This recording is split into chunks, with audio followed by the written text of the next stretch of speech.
नमस्कार, आप देख रहे हैं करंट खबर और मैं हूं मानसी शर्मा। फिलहाल मैं मौजूद हूं विधानसभा परिसर में। आज बात विवाद जारी है। चलिए जानते हैं विधायकों का इस पर क्या कहना है। व्यक्तिगत प्रश्न नहीं है।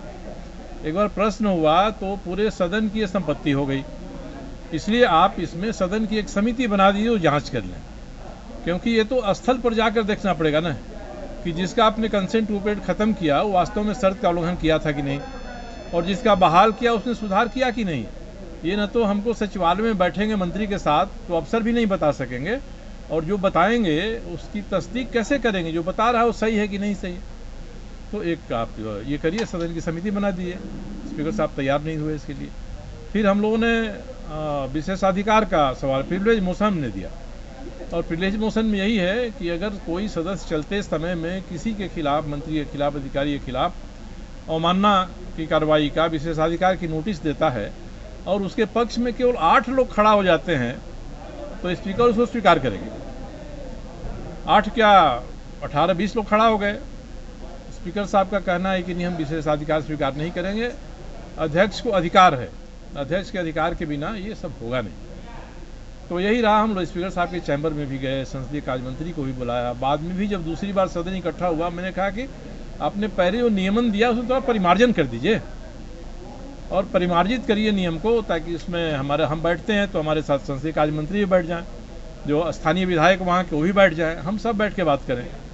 तो स्पीकर साहब अभी भी सदन में खुलेआम वो नहीं कर रहे हैं कि हम अपने नियमन में परिमार्जन करेंगे।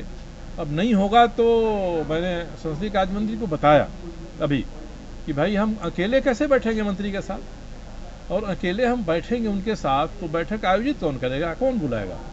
और अकेले बैठने में अगर समाधान नहीं होता है, हम कहते हैं कि मंत्री फिर गलत ही कर रहे हैं, तब आगे क्या होगा। ये सब प्रश्न है। संसदीय कार्य मंत्री को मैंने कहा है, स्पीकर साहब को भी कहा है, इसका समाधान क्या होता है देखिए। अब हम लोगों ने एक बार विषय उठाया है, सदन में समाधान नहीं होगा तो हम लोग इसको तो सही अंजाम पर ले जाएंगे, देखा जाएगा। कमेटी के इस आदेश के अंतर्गत आपकी जांच की गई और पाया गया कि आप नियमों का उल्लंघन कर रहे हैं, इसलिए आपका कंसेंट टू ऑपरेट जो है ना उसको निलंबित किया जाता है। और वो देता है कि हमने नोटिस दिया 69 लोगों को, कोई एक नहीं आया हमारे पास, सबका हमने कैंसिल कर दिया। और उसके बाद बारी बारी से कुछ कुछ लोगों को वो आदेश देता है कि आपने शर्तों को ठीक कर लिया, जांच की गई, आप शर्त मान रहे हैं, इसलिए आपका कंसेंट टू ऑपरेट फिर से बहाल कर दिया गया, आप फिर से अपना रोजगार चला सकते हैं। तो मैंने यही पूछा था कि एनजीटी के ऑर्डर में क्या कहा गया है।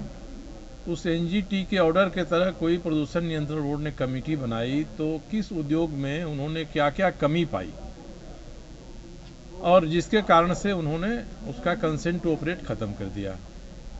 उसके बाद कौन सी जांच हुई और जिसको आपने फिर से कंसेंट टू ऑपरेट दे दिया उसने पहले जो शिकायत थी उसमें क्या क्या सुधार किया है, इतना ही मैं जानना चाह रहा था।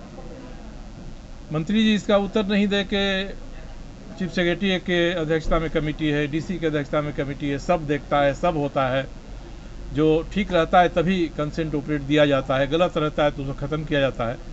मैं उनसे पूछ जाते ही कि आप मेरे प्रश्नों का सीधा उत्तर दे दीजिए, मैंने जितना बताया। अंत में मुझे कहना पड़ा कि मंत्री जी को पता नहीं है, अधिकारियों ने बताया नहीं है, इसलिए न केवल सदन को गुमराह कर रहे हैं बल्कि मेरे प्रश्न का गलत उत्तर दे रहे हैं। इस पर हाउस में विपक्ष के लोग भी खड़ा हो गए। स्पीकर साहब केवल ये नियमन दे रहे थे या दिया उन्होंने कि प्रश्नकर्ता और मंत्री एक साथ बैठ जाएं और अधिकारी बैठ जाएं और इसका समाधान कर लें। मेरा ही कहना है कि ये कोई मेरा व्यक्तिगत प्रश्न नहीं है। एक बार प्रश्न हुआ तो पूरे साहब का पहला दायित्व होता है कि सदन में विपक्ष को संरक्षण दें। वो ये नहीं कह रहे हैं कि हम संरक्षण नहीं देंगे, मगर उनका कहना है कि हमारा संरक्षण देने का तरीका कुछ अलग है। हम चाहते हैं कि हमारा जो नियमन हो गया है, नियमन उसका एक बार पालन हो जाए, आप लोग बैठ लें, नहीं समाधान होगा तो फिर हम आगे संरक्षण के लिए क्या किया जा सकता है ये करेंगे। इसलिए तो सीधे नहीं कहा जा सकता है कि स्पीकर साहब संरक्षण नहीं दे रहे हैं। दूसरा है, आपने जो दूसरी बात कही, ऐसी ही शिकायतें आई क्षेत्र से और एक नहीं दर्जनों लोगों ने कहा कि भाई प्रदूषण नियंत्रण बोर्ड के जो अधिकारी हैं वे अधिकारी भयादोहन करते हैं। और उनकी सूचना मिली, मैंने कागजात मांगे, उन्होंने सब कागजात दिया, फिर मैंने सदन में यह विषय प्रश्न के रूप में उठाया।